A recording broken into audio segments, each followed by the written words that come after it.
Isang masayang pagbati na may ngiti sa aking mga labi. Naghahanap ba kayo ng makakatuwang sa pag-review ng inyong anak? Meron yan sa DepEd. Ang ETUlay online tutorial ay libre at handog ng ating kagawaran sa pangunguna ng OUA ICTS EdTech. Ito ay isang proyektong makatutulong sa mga mag-aaral, katuwang ang mga magulang o kasama sa kani-kanilang tahanan para masagutan at maunawaan ang mga modules. Hangad din ng programang ETUlay ang matulungan ang ating mga guro sa kanilang mga blended learning classes. Ang ating ETUlay ay mula kinder hanggang senior high school. Bukod sa academics, meron din tayong mga special programs gaya ng All is Wellness, Reading and Math Remediation, Storytelling, Mommy Tech Talks, Classes sa Gramatika, Speech Class, Financial Literacy, at marami pang iba. Pinalawig din ng ETUlay ang ating Alive program para sa mga mag-aaral mula grade 1 hanggang grade 3. Gayun din ay mayroon tayong ALS program at SPED tutorials na makasisigurong makakamit ng lahat ang inclusive education. May SPED hotline na rin para sa inyong mga katanungan patungkol sa special education. Kaya, subaybayan mula Lunes hanggang Biyernes, mula 9:00 ng umaga hanggang 7:00 ng gabi ang ating ETUlay. Sa ating pagtutulungan, maiaangat natin ang bawat isa. Ating itutulay ang pagkatuto upang di mapigil ang pag-aaral ng kabataang Pilipino. Itulay natin ito, sulong edukalidad.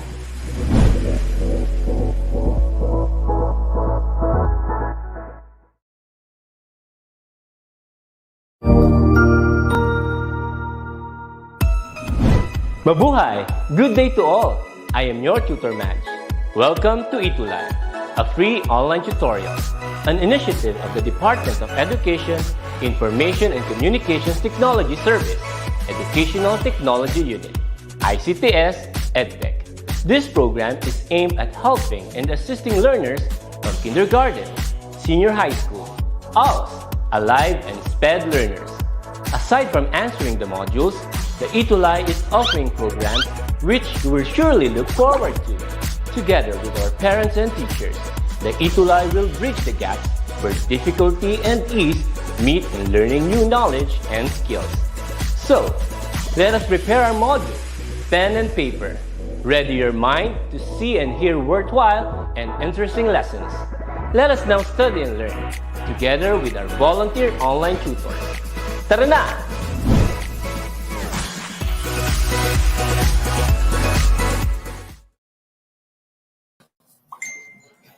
Hello, isang masayang hapon sa iyong lahat. Hello, Tutor Jen, kamusta?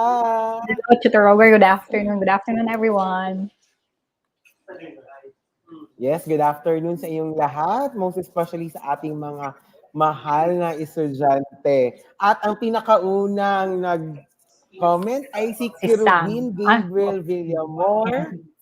Yes, from Novaliches High School, SDO, Quezon City. And his science teacher is Miss Louise Jane Cortizano. Hello, hello sa inyong lahat. Ayan. Good afternoon, and kay Sam na nag-share. Mabuti, Tutor Rogar, and excited for this week, and week 4. Ayan. Kaya nga napaka-exciting yung topic natin ngayon, di ba? Yes, so this week, Sige. Tutor Rogar, So by the way, sige. Sorry, naglalag tayo kasi nandito ako ngayon sa National Educators Academy of the Philippines, Region 11 for a training. Wala kami sa aming bahay. So, si Tutor Jen naman ay nasa kanilang paaralan. Ayan. So, my name is Tutor Rogar from SDO Davao City, from Francisco Bangoy National High School in Barangay Saksak. Hello sa inyong lahat dyan. And ako naman si Tutor Jen from Daniela Aguinaldo National High School here in Matina, Davao City. Good afternoon. Ayan, good afternoon. Let's proceed. Yan. So, Tutor we have for this week, and something new, although we've been telling our audience about this. Now, we have our attendance. We have three logos on the left side. So, when you say Wow. for the pen symbol, we would like to ask you to comment the following for your attendance. Full name, your section, school, and science teacher, name of science teacher. You can even tag them, your science teacher, if you're friends with them. You can even tag them in the comment section. And then second, you have the logo for number 2. Please share our live session this afternoon. Share it to your social media account, your class group chat, your GC, or your class Facebook group, so that we'll be able to reach as many Science 7 learners as possible. And number 3, we have at symbol. Please tag 2 friends in the comment section. 2 or more friends in the comment section. Wow, ang saya-saya ang saya-saya naman sa Yeah. checking of attendance na yan, Tutor Jed. For sure, Yes. our students really love to do the attendance. Kaya nga nakikita ko na here in our group, not in our comment box, marami na ang nagko-comment sa kanilang name, section, school, at saka name of their science teacher. Ayan. So don't forget to share our live session because we will start our session. Ay, Tutor Jen? Yes. So comment, share, and tag friends in the comment section. And this week, Yes. Tutor Rogar, we will talk about still another physical quantity, which is acceleration. That's for week 4 of Science 7. What is our most essential learning competency, Tutor Rogar? Our reference, by the way. Okay. Our So reference. our reference, before you forget, our reference is a module coming from SBO, Davao City. Module 2, quarter 3 for grade 7. Ayan. Yeah. Okay. So Tutor for Jen? this week,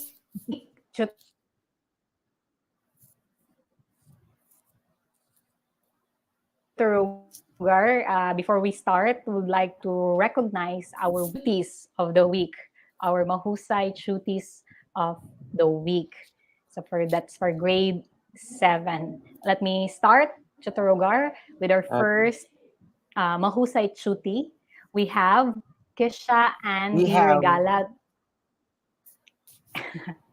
Sige. Kisha and Regala, that's from grade 7. Section M del Pilar of Pampanga High School in Division of San Fernando in Region 3. Ang kanyang Science 7 teacher ay si Ma'am Crisia Luis Garcia. And ang parents ay si Mrs. Marivic Regala and Mr. Jeffrey Manuntag. Congratulations, Kisha. Congratulations, Kisha. Ayan. Next duty of the week for third week in quarter 3. Tutor Jen? Ayan, medyo, lag ata. Okay, we have Enrico Manuel. Okay, we have, I think mahina yung connection ni Tutor Jen. We will continue.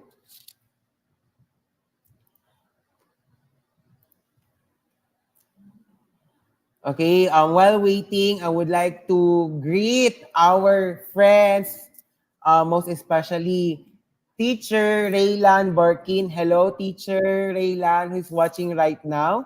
And also all the teachers from Francisco Bangoy National High School. Ayan. Tutor Jen? Ayan, so bumalik na ang connection ni Tutor Jen. Tutor Jen, balik tayo kay Enrico. Enrico. Ayan, sige. So, hello and congratulations, Enrico Manuel T. Dalupan, a grade 7 section Coconut, school from Virgen de las Flores High School, Division of Bulacan, Region 3. His science teacher is Sir Gerard Minten Tolentino with his parents, guardians, Miss Mary Grace Tapang and Mr. Ernesto Dalupan Jr. Hello po. Hello. Congratulations, Enrico. Okay. Tutor Jen. So by the way, we have some technical problem regarding the connection. So please bear with us. Still continue po tayo. Ayan. Tutor Jen? Yes. So we have, can you hear me, Tutor Rogar? Okay na? Yes, yes. Loud and clear. Yes. Okay. So we have Andrea Baluyot Cruz of grade 7, section Faith from Macabebe High School, Division of Pampanga in Region 3. Ang kanyang science teacher ay si Sir Mark Lopez. Parents niya sila Mr. Wilfredo and Mrs. Nenita Cruz. Congratulations, Andrea. Ayan. Okay, next cutie of the week is Maria Jesevi Ann Espano, a grade 7 section Bigonia.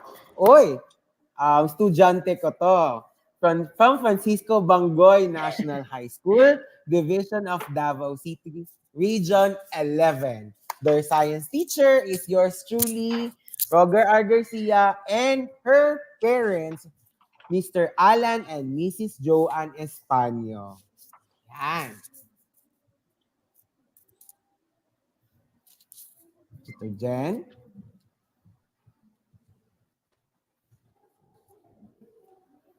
Yes. And for this week, Tutor Rogar, we'd like to recognize our consistent science tuties, and would like to use the hashtag consistent tuties now for ETUlay Science 7. These are our learners who've been consistent for several weeks now. They're not only present, but they're also participating in our question and answer. So we have Samantha Blasi, you have Alriza Zaidane Gat, Kerubin, Gabriel Villamore.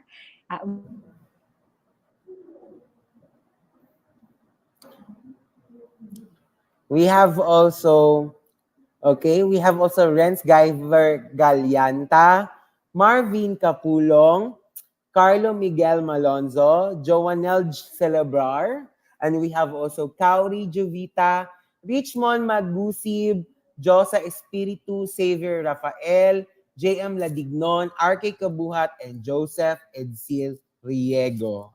Ayan. Congratulations, you are the consistent. Yan. If you say consistent, parang consistent, cuties, always there on the go, kaya you are recognized every week. Ayan. And our consistent schools are the following. Okay, these are the schools.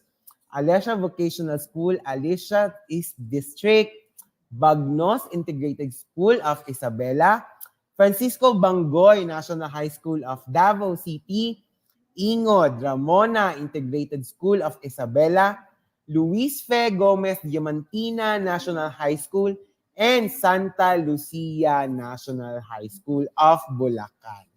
Ayan, congratulations for the consistent schools, most especially to their science teachers, and of course, their principals who are always there supporting the ETUlay.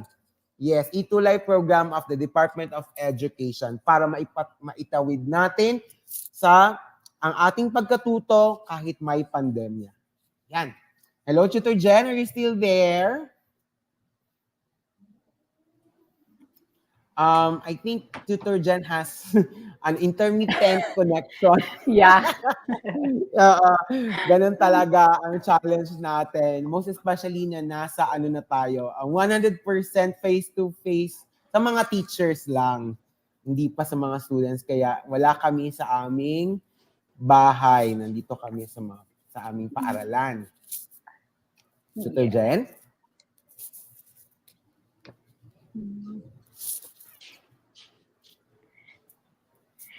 Yes, and actually, I can hear you, Tutor Rogar. Only that while I'm looking at the live session, you're seeing ano lang. ikot-ikot na sa screen. Okay, so for the past weeks, Tutor Roger, we would also like to recognize mayroon tayong mga team replay schools. There are schools utilizing DepEd ETUlay as part of their asynchronous na material or sessions. Na. So we have one. I am aware of Baruya High School. So thank you very much. They're using our ETUlay session. They may not be with us sa live session, but they are replaying the lesson. Baruya High School. Wow. And this week, Tutor Rogar, our milk.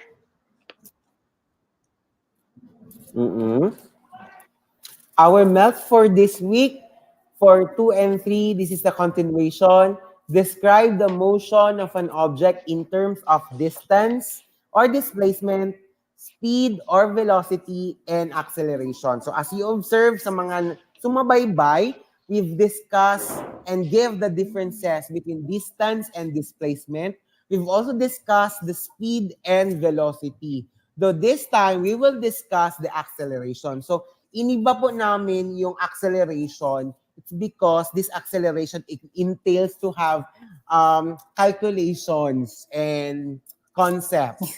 So, yun, iniba namin Yes. yung acceleration. Yes, Tutor Jen?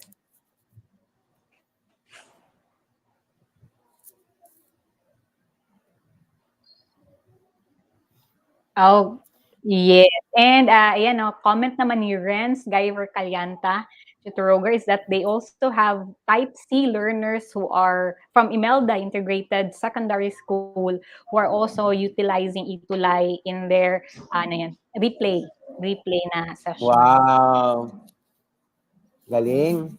May team na to replay our ETUlay session. We continue na, Tutor Roger. We have also learners here from Camarines.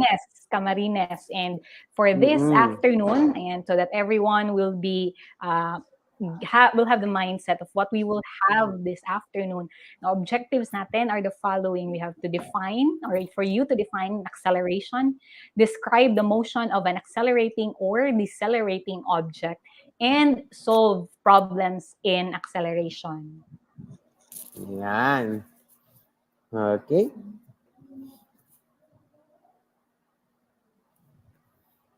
So, ang tanong ng bayan, are you ready?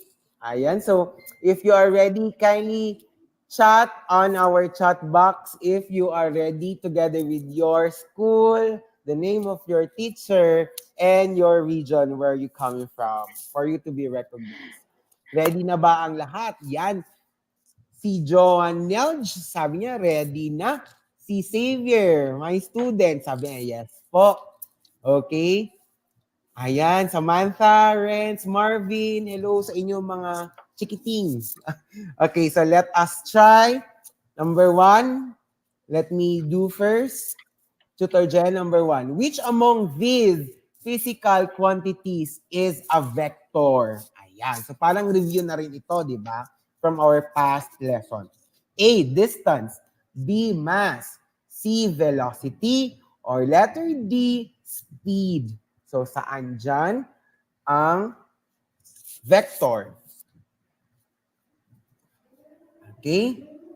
Sherwin answered letter C. Kirubin answered C. Ayan. CJ. Ayan. So, almost all of them answered letter C. So, the correct answer is letter C. Congratulations. Let's go to number 2. Question number 2. Ayan. We have three identical motorcycles are moving along a road.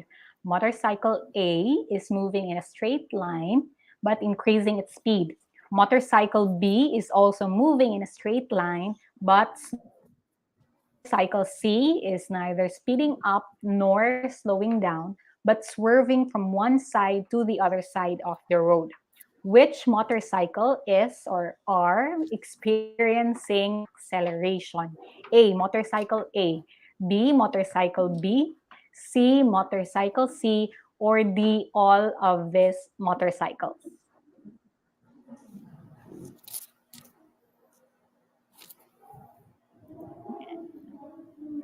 Yan. May iba yung mga sagot So nila, while Tutor we're waiting Jen. for their answers, we would like to say hello to Julans Macapagal from Dasmariñas and Dasmariñas Integrated High School.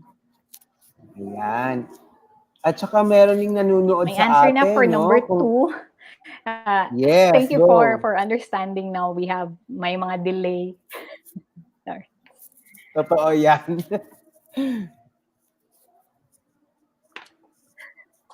Yes, Go, Tutor Tutor Rogar. Jen. And on the audience, we have delay in ano yan, sa communication. So for number 2, we have letter D. All the motorcycles are experiencing acceleration. And Tutor Rogar will have item number 3.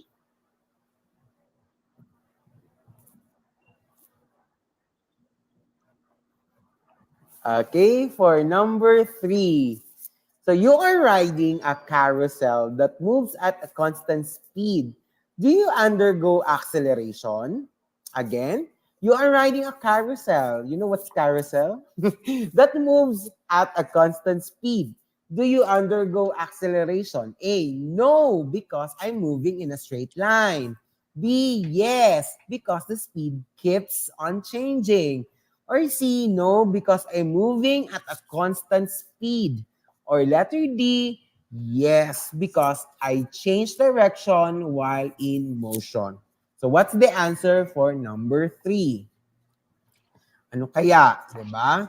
So while waiting for their answer, I would like to greet everyone to please share and also like the page of ETUlay. Napapansin ko kasi na some students cannot access the live session because hindi pa ninyo na like yung page ng ETUlay. So like the page first so that you can able to watch our live. Ayan, meron na tayong sagot. Their answers are mostly letter D, meron ding answer letter C. So the correct answer is letter D. Yes, because I change direction while in motion. Ayan. Sabi ni Kirwin, di po pala. Ayan, okay lang po yun. Okay?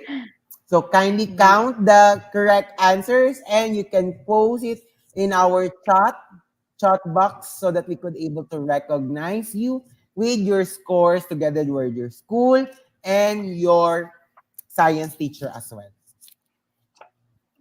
Greetings and Tutor Rogar. Now we have Ayan. greetings. Let's proceed, Tutor Greetings. Jen. Yes, greetings for Eliza or Elisa Ri Gaygantoka. So, pa-clarify lang ako, dear, if ano yan, sa school, kasi grade 7 National High School, Kalumpit, Bulacan. Pa-clarify lang ako sa school name. So, we proceed. This after, we'll talk about acceleration. So, I will be reading the first paragraph, and Tutor Rogar will proceed with what acceleration is more on the second paragraph. So we live in a world today where everything undergoes acceleration. If you want to ride jeepney to school, you flag down para ka, and then the driver applies the brakes. So it means the jeep has to slow down. Okay, so slowing it down until it stops. You climb onto the jeepney, then the driver speeds up pag nakaupo ka na. So the driver speeds it up, and when you reach a corner, it slows down and makes a left or a right turn, then it speeds up again. So there are 3 items there, Tutor Rogar, 3 highlights. Okay, so we have the slowing down, speeding up, or changing of direction constitutes acceleration. The jeepney accelerates positive acceleration if it increases its speed. And then, pag humina naman or babagal, ibig sabihin it has negative acceleration.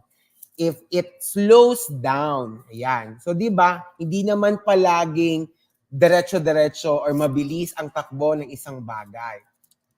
Okay? If it changes its direction, it still undergoes acceleration, even if it is running at a constant speed along the highway. Ayan. So ako na lang mag-isa dito, no? So I will share the, ayan. I will share the presentation.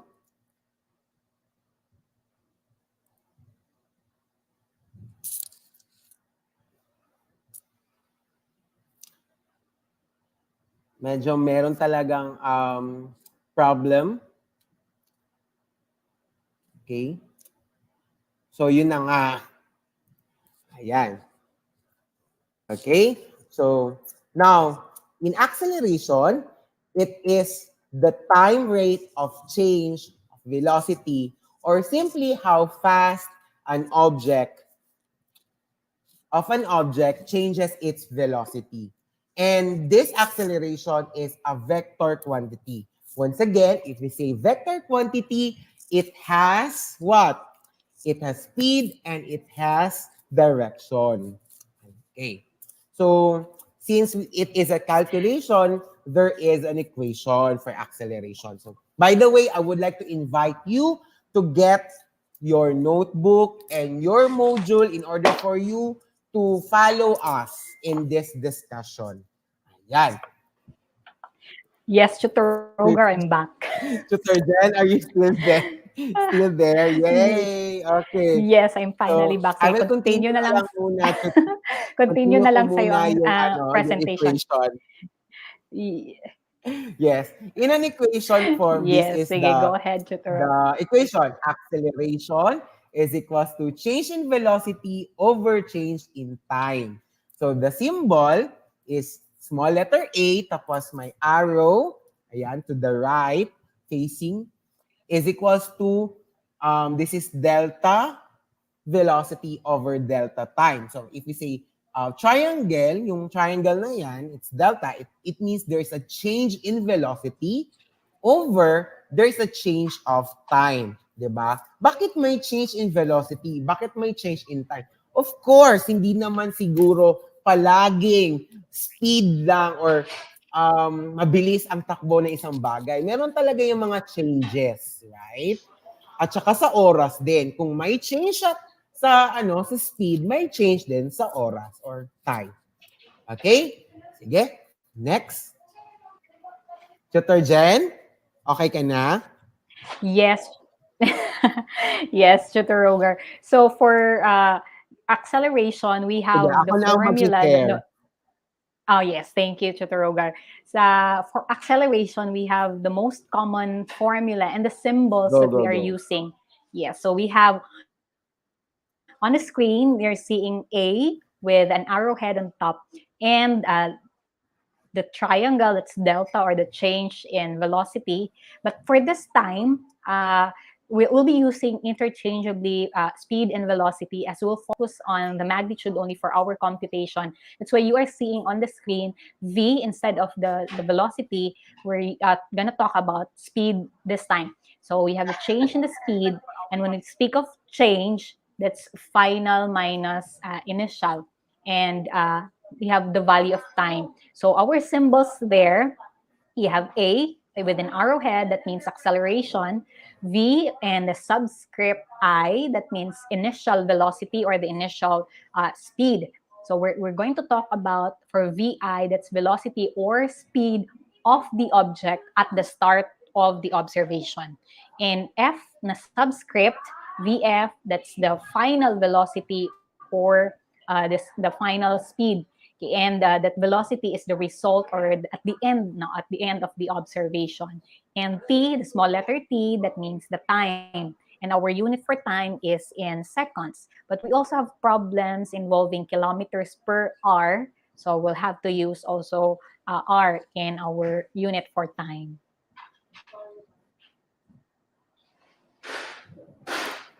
Ayan. So, we have to, in addition of what Tutor Jen, we need to be conscious with the unit that we're using, that if we will have time, it should be seconds, it could be hour for the velocity, meter per second, or should I say kilometer per hour. Right? Yes. Again, let's proceed. Ayan. So, these are the units. Kakasabi ko lang. Okay, these are the units we use for this equation. For speed, and it's kilometer per hour, read as kilometer per hour, and meter per second, or M over S. So, please use small caps or small letters lang. For the time, it's small letter S, read as second or seconds. For the acceleration, read as kilometer per hour per second, or it could be read as meter per second squared. Yan. So these are the units to be used in order for you to have an acceleration, accurate answer for acceleration. So hindi pwede na walang units because it's very important kasi na magkaroon dapat ng label. Tulad ng isang relasyon, dapat may label. Chares! Okay. So, bawal mag-assume, kailangan may label. Check the label. Next. Yes. Okay, And let's so we have have- our sample problem. Tutor Jen? Yes. Ako na kasi mahugot ka. For sample problem number 1, we have a car, a race car. Starting from rest, a drag race car attains a speed of 120 kilometers per hour in 6 seconds. Find the acceleration of this car. So as we've been teaching you since quarter 1, now always identify the given first and what is unknown or what is required. So the given data, you have it on the screen. The initial velocity is 0 because it's starting from rest. The final velocity is 120 kilometers per hour. The time is in 6 seconds only. So what's required is the acceleration. So find the acceleration of the race car. Please solve. And while they're solving, Tutor Rogar, we would like to acknowledge our learners from, we have here, Mapandan National High School, Godofredo Reyes Senior National High School, and may nag-comment na pa-clarify lang din tayo, no, si PBNHS of Santa Maria, Bulacan. Ano yung PBNHS? Yung PB na lang. What is the PB in PBNHS? May answer na ba? Yan, hindi po namin memorize yung mga abbreviations. Ayan. May answer na ba, Tutor Jen? hindi ko kasi nakikita. Wala. By the way, I would like also to greet Ma'am Emily Ma'am Emily Ong from Alicia National High School. Kasamahan ko siya sa comprehensive sexuality education nung kami nag-training sa Antipolo. Hello po, Ma'am Emily. Nice to see you. Okay, ayan, may sagot na Pulong ata, Buhangin Tutor Jen. National. Yes. Ano pala yung Tutor Rogar? Pulong Buhangin National High School. Ano yan? Masugid din na. Okay. Sige. So, I think Renz Guyver Calyanta. May answer na si Renz. And proceed tayo, Tutor Rogar. Let's see if yes. Ayan. So our solution, again, we have the formula and we substitute the given value. So our final velocity is 120 kilometers per hour. It's minus 0. So 120 kilometers per hour divided by the time. So ang answer ni Renz is 20 kilometers per hour. Ang kulang lang dyan is, di ba, overtime. So that's 20 kilometers per hour per second. Wala pa muna tayong conversion ngayon, Tutor Rogar, di ba? Okay, but if your module asks you to convert, no, para yan similar na unit ng time, please do so. So ang implication or ang meaning niyan is, ayan, di ba, your unit is 20 kilometers per hour per second. So that means the car is increasing its speed for 20 kilometers per hour for every 1 second starting from rest. Yan. Thank you so much, Tutor Jen, for the sample problem and for the clarifications as well. of the units. Kasi again, wala muna tayong conversion ngayon because it's another, I think from the past siguro or elementary na solve nyo na tong conversion na to or you've already discussed this with your science teachers before. Okay, let's proceed, Tutor Jen.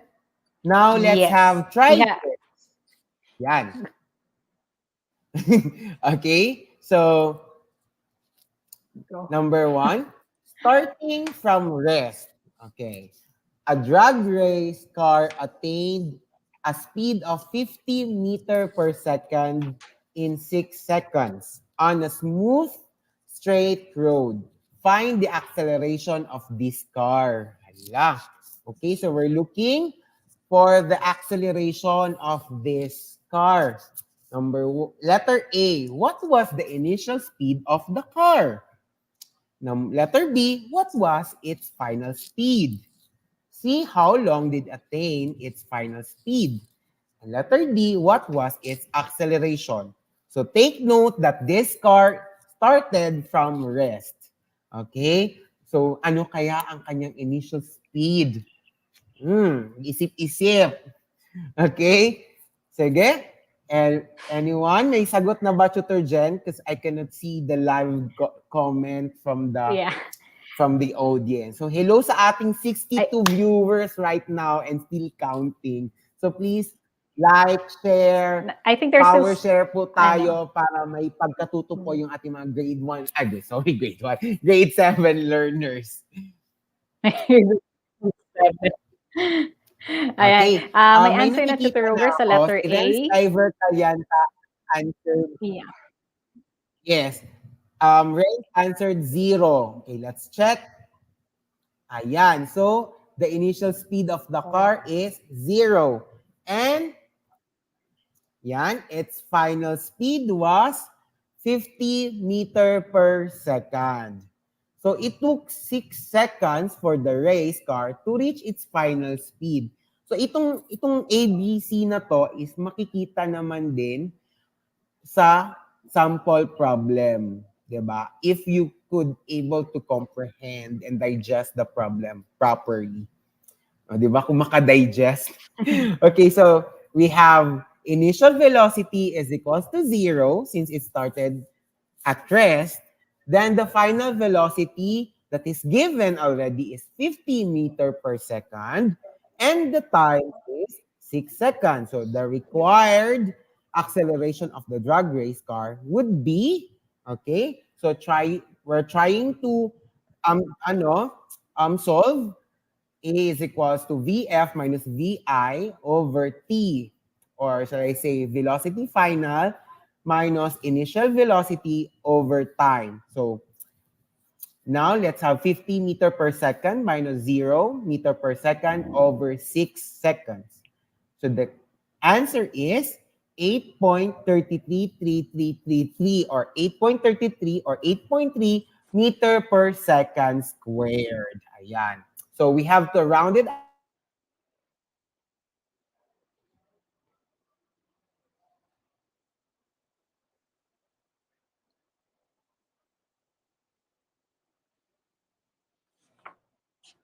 Okay. Yeah, I think we've lost kay Tutor Roger naman this afternoon. So for the problem earlier, it's 8.333 and we stop or we have the final answer 8.3 meter per second squared. That means the speed of the car or the race car increased 8.3 meters per second for every 1 second. And although may, ano kayo dyan, di ba, may line yung sa math, 8.333, that means if you have that line sa taas, it indicates it's a repeating and non-terminating number. So we round up the number or the answer to the nearest tenths, and that's 8.3 meter per second squared. So note po, yan, another teachable moment. For acceleration, the unit is meter per second squared or kilometers per hour squared. And then in the sample, we have 8.3 meters per second squared. Ayan. Tutor is back. Hello, sorry. Gabi talaga, so challenging talaga tong internet. Okay, so let's Yes. proceed. So, Tutor Jen? yes. So, naka-share screen ka na ba, Tutor Rogar? Sorry. See.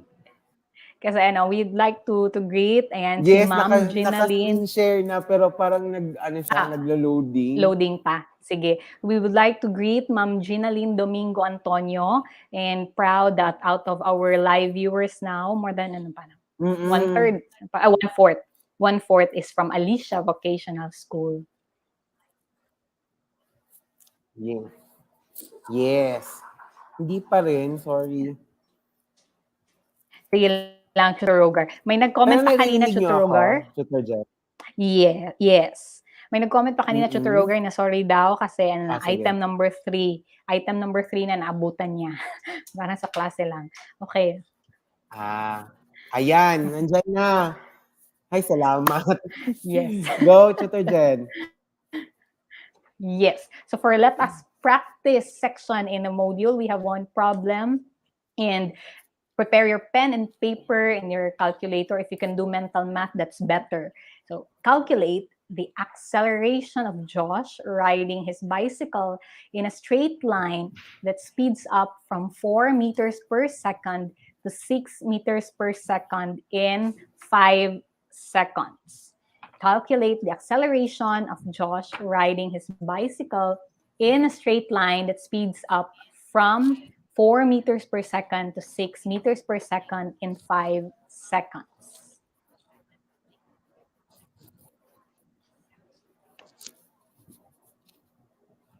Okay. So, Tutor Jen? Yes. So given, when we're solving the given there, our initial speed is 4 meters per second. Then final speed is 6 meters per second. So again, if you want to compute for the change in the speed, that's final minus initial. Okay, and letter C, we have the time it took for the bicycle to reach its final speed is 5 seconds. According to Renz, ang answer niya sa acceleration is 0.40. Ang answer naman ni Ramiel Jaire Berezo is 0.5. Let's see, Tutor Rogar, if their answers are correct. Now, acceleration. Okay, 0.4 meter per second squared. Ayan, congratulations, di ba? Ang galing. Now, let's proceed, Yes. Tutor Jen. And yes, ang Tutor Rogar kasi magwa-140 na, 139. Their learning from today's lesson. Ayan. Mabilisan. Oo nga. Sige, bilisan na natin. Number 1, why do we say that a carousel revolving at constant speed is accelerating? Ayan. A, it is losing speed. B, it is gaining speed. C, it is moving with the same speed. Or letter D, it is changing the direction of motion. Ayan. So what would be the answer? Okay, so diretso na natin. The correct answer, tama. It's letter D. There is changes of the direction and also the motion. Okay? Number 2. Correct, si Carobin. Yeah, number 2, what would happen? Well, what would happen to the motion of a moving object if a force opposite the direction of its motion is applied to it? So it's moving in one side or in one direction, but there's force pulling or say, on the opposite, the direction of its motion. Letter A, it will slow down. B, it will move faster. C, it will change direction. And or letter D, its movement will remain the same. What will happen?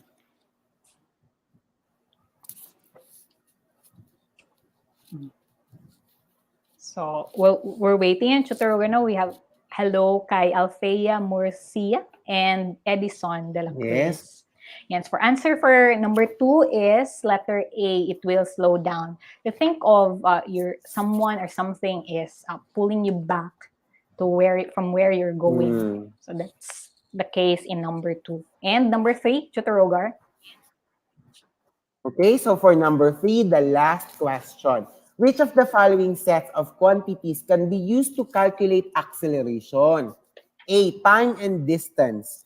B, time, position, and velocity. C, change in time and position. Or letter D, change in time, initial velocity, and final velocity. What are those quantities? Ayan. So the correct answer, congratulations, it's letter D. Very good. There is the initial, the final velocities, and over change in time. Congratulations, everyone. Kindly post your answer chat. Write your or Score. chat your scores for this portion, and do not forget to put the name of your school, the name of your teacher. Yan. Yes. So we have our science quote, Tutor Jen. Okay, Yeah, let me so read the science quote. Napakaganda. Go. Napakaganda. Sige, I will read and you will going to give us the takeaway. You will do that. Tayo na lang dalawa. Okay. Acceleration can Sige. never happen if the baggage of the past in pulling you from behind. Ayan, napakahugot. And I love it. Tutor Jen, what is your takeaway? Ayan, if they recall, when we started quarter 3, Tutor Roger, we talked about motion. So most of the lessons are all about motion. We talk about moving on, moving forward. You can never move forward if you still have that baggage from the past. Okay, totoo yan. So, take all the baggage. Iwaksin nyo lahat yan. Wag nyo nang dalhin because those were past. What we can do now is to move forward in order for you to accelerate, to be on the positive side. Kasi pag paurong tayo, the acceleration, it will decelerate. It is negative. Tama ba? And it slows you down and it pulls you down. Napakaano naman. Heartfelt talaga yon ha. Kaya take all away, ibigay lahat sa Diyos, mag-pray kayo as a student, as a parent, or as a teacher. Yan. Congratulations, everyone. Yan. At natapos rin at naitawid rin natin ngayon ang ating tutorial program kahit na mahina yung internet at wala kami sa aming pamamahay. Now, you can share your insight and use your hashtag, our hashtags, so that we can able to see your output and you will be one of us. You'll be one of the ETUlay cuties of the week, most especially next week or the 4th week. Hashtag Science ETUlay 7 and hashtag Science Shooter Rogue Jen. Ayan. Shooter Jen? Yes, so muli po, I'm Tutor Jen from Daniel R. Aguinaldo National High School, SDO, Davao City. And we have, with me, this afternoon is si Tutor Ako naman, si Tutor Rogue or Tutor Rogar from SDO Davao City, from Francisco Bangoy National High School, na nagsasabing masaya ang matuto at masayang mag-aral. Dito lamang sa Science Quarter 3 na ETUlay Online Tutorial Program. Okay, thank you so much for comments, suggestions. Email us at edtech@deped.gov.ph or you can scan the code. You can comment na maganda kami. Yan, magaling kami magturo, mahina ang internet, so on and so forth. Tutor Jen?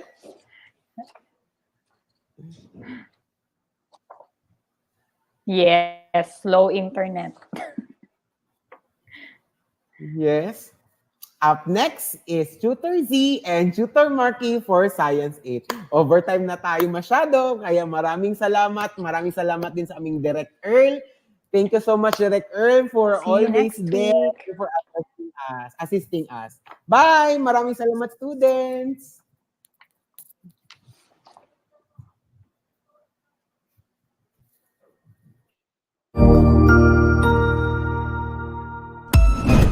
Ang husay naman! Natapos mo ang iyong tutorial session kasama ang iyong mahusay na ETUlay tutor. May bago ka bang natutuhan? I-share na yan gamit ang hashtag ETUlay Level Up. Huwag aalis ha, dahil may susunod pang programa na pwede mo ring panoorin at salihan. Dahil naghihintay na ang iyong mga tutors. Happy learning dito sa ETUlay!